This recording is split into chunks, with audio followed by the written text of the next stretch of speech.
We're talking the environment today. I'm Stephanie Leydon with the WGBH Newsroom, and I'm joined by Talia Buford, who is with ProPublica, where she writes about environmental justice. Great to meet you, Talia. Nice to meet you as well. You've traveled the country. You have chronicled the impact on communities of being close to things like landfills and old industrial sites. So how much does zip code determine access to clean water or to clean air? It's a lot. A lot of it is dependent on where you live and what people think that you are I guess, worthy of living next to. Think about your own community where we decide to zone landfills or industrial facilities, and think about the people who live right near those areas. Those areas may be industrial, residential zoned, but everyone doesn't live there. People who are rich don't live there. Oftentimes, people who are white do not live there. Mostly, it's usually people of color, immigrants, people who don't necessarily, or maybe were pushed into certain areas because of different zoning issues, because of systemic segregation and racism. I mean, it can go on and on and on. So it really does determine a lot of what you are exposed to. So what kind of redress do people in those communities have? I mean, if you don't have money, if you don't necessarily have a lot of political power, are there systems in place where in this democracy you can have a voice about these environmental factors impacting your community? One tool that people have is Title VI of the Civil Rights Act, and that basically requires that any agency that gets federal funding can't discriminate in any sort of way. And so if I am in a community and I feel like I'm being discriminated against by having a facility really close to me or something of that nature, then I can petition the government to say, hey, you should pull money from this other agency because I think that they're being discriminatory towards me. And has that worked? Have people had success in saying, hey, there's these chemicals that are impacting our community, impacting our health? Success is relative. What you have to think about is that this is one tool in the toolbox. And so if I am in a community and I'm hoping that the local city council will not approve a permit, if I can have something to hold over their head like, hey, there's a federal investigation here, or there is a federal complaint pending on this, that may influence the local decision. And so it's not necessarily that the federal government will be the end-all be-all, but it can be something that can help the local communities to apply pressure. And I did not realize this until I started reading some of your work, but the Environmental Protection Agency, right, the federal government's EPA, has an Office of Environmental Justice, something dedicated to this very cause. How effective has it been? Well, so the Office of Environmental Justice has been really effective in terms of giving people I guess a way in to the agency. If you think about the federal government, if you wanted to call someone and figure out, how to talk to the IRS, it's not necessarily in the phone book, where you go. But if I'm in a community and for the EPA at least, I could go to the Office of Environmental Justice and say, hey, this is happening. Can you help me figure out who I need to talk to within the agency? Also, they gave out a lot of grants to help communities to deal with some environmental justice issues. And they really were kind of a clearinghouse for people within the agency to say, hey, is there an environmental justice issue with this regulation we're proposing, or what are some of the environmental justice things that we should be considering? You're using the past tense. I mean, there's been a lot of changes at the EPA. Is the Office of Environmental Justice a past tense? No. Well, there is talk that during the most recent budget cycle, there was talk of zeroing out their budget. It still exists currently today, but there is a lot of concern about how effective it will be, given that the administration has at least signaled that it is not a priority for them. There's been so many changes at the EPA under the Trump administration, and right now there's an interesting battle brewing in which the EPA is looking to roll back some of the Obama-era emissions regulations dealing with automobile emissions, to the point that they even want California to conform with the rest of the country and sort of not have its own emission standards. Do you have a sense of who's going to win that battle? I think that it's going to be very difficult for this government, which has been so focused on states' rights, to somehow say that they want to force California to now abide by the government's oversight.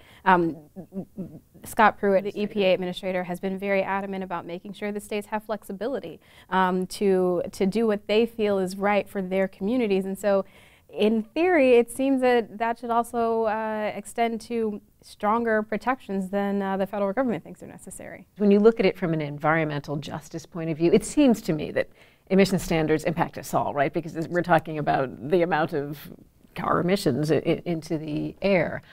Is that something that would impact certain communities more than others? Absolutely. So think about where your highways are located.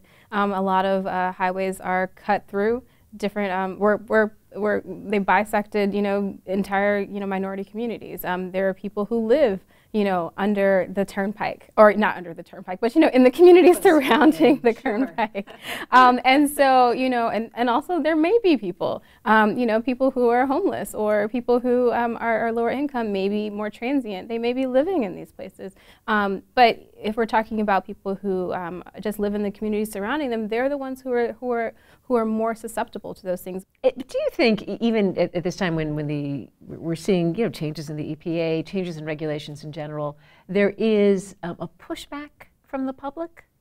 Absolutely. I think that even if it may be falling on deaf ears, I think that people are raising up. They are saying, they are having marches. They are going to their city councils. They are running for office. They are saying that this is not something that we're willing to accept anymore, which it's not going to be an overnight fix for a lot of these communities. But I think that people are understanding that you have to start somewhere, and they're starting by getting a lot more involved and being more civically minded. And are you seeing evidence of that? I mean, is there a story you've covered recently or that you're looking into where a community does have agency around these issues? Well, I mean, I remember back when I was covering natural gas, like there were so many communities that were issuing local, no fracking bans within their city limits, even if there was no shale gas underneath them, to be found for miles. We're seeing that with, sanctuary cities saying, you know what, I don't care what happens, in the rest of the country, our community is going to be safe for people no matter where they come from. And so I think that what you can see, and what we're seeing, like you mentioned, with California is saying, no, in our city, in our home, we will have these sorts of emission standards. So everything bubbles up from the local level. And so, so again, yeah, I think that any change you're going to see, it's going to start at the local level. Absolutely. I'm interested in your background because you are from Flint, Michigan, infamous now because of the water crisis. But I wonder if you can talk a little bit about how growing up in Flint has informed your work now. I was a reporter for a long time in local communities in Rhode Island. And I would see people feeling like they could talk to their city council and demand certain things about their new neighborhoods, about their communities, and saying, we deserve these things. And that wasn't something that I had experienced in my community. And I was like, well, why is that? Why was it that I was okay living with this just because I thought that that was how it was? And I think that for me, you asked like how it informed my my reporting. I think that when I think about environmental justice communities, I think that there's a lot of things that we often accept as people of color, or maybe people who are lower income or whatever, just because maybe you think no one's going to listen, maybe you don't think you have the time. But regardless of whether you have the at the time or whatever to actually advocate for yourself, you shouldn't be forced to live in those conditions, regardless of who you are. Is there one environmental issue you think is really that you're especially eager to explore as you move on, or that you think is really something we all should be thinking about that maybe we're not? Kind of resilience in urban planning.